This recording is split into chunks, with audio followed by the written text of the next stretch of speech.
Now, how about wipes? One of the most basic transitions in television, but still powerful, quick, and easy to do. Let me show you. So in keeping with our scenarios that we've been doing here, I'm going to show you the end result. We kind of have a hard-edged wipe with a very soft edge, and it's blue. So let me show you how we create this.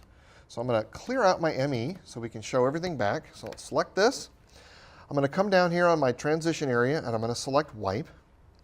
And we can see that this will give us a hard-edged wipe. Let me change my source underneath here. So we have kind of half of what we're doing already. Now I'm going to double press the wipe button to get me to my wipe menu. Now it just so happens to be that the default wipe is the pattern that we're going to use here, but it's very easy to change any of my patterns. So we'll go back to pattern number 1.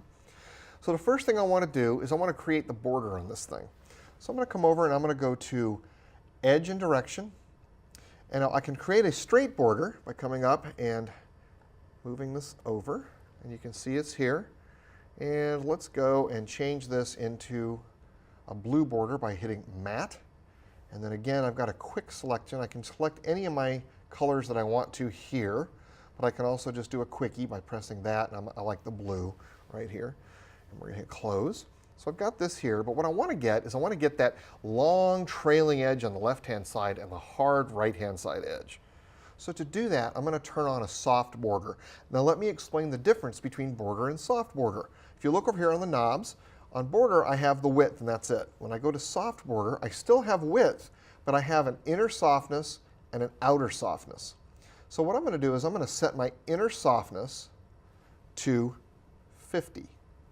And notice what that did. I now have this kind of thick border, which I actually want to make a little thicker. I'm going to come up here and tell it I want this to be something like 10. And you notice here now I've got a hard edge on one side and a very, very soft edge on the other side. All right? So here's the wipe that we just created. Now there are a couple other things we can do in the wipe. First of all, we can change the direction of the wipe. Down here underneath the fader arm are the direction controls. Now this is the normal position. The way that you can tell what a normal position is, see up here on the menu, it says the main pattern, and it's showing black to white, and that the white is coming from the left edge. See the arrow? So that's exactly what's happening here. When I'm in the normal direction, it's always going to come from this direction.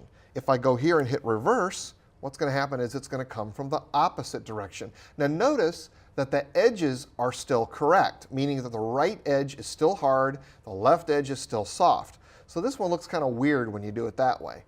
If I really wanted it to have the going from right to left with a hard edge going towards the left, I'd have to change my pattern by going back to normal, double pressing wipe, and using pattern number 2. See how the difference of that is? So let's go back to pattern 1, and we have our effect here. I can do a couple of other things I really want to quickly show you. Go back to the wipe menu, go back to Edge, and again, I can change the matte.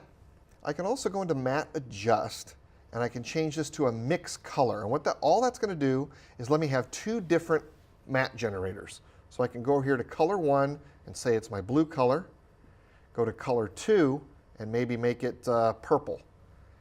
And then I can go to mix color and change my softness to say 50.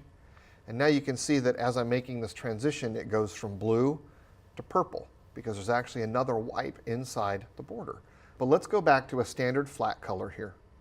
So here is our thing. Now, let's go ahead and store this. What I'm going to do is I'm going to store this in a wipe snapshot. So let me go up to my multifunction module and hit wipe snapshot. I'm going to make sure that my region is ME1 because that's where I'm storing these things at. I'm going to hold down wipe and I'm going to hit number 1. You can see that the pattern shows up in here. Now, just like DME wipe snapshots, which I talked about earlier, all this is going to remember is the wipe pattern. It's not going to remember anything else. So remember what we did before, where we came over here and we double pressed this and we changed this to pattern number 2, so it went the opposite direction but kept the hard edge on the outside of the wipe.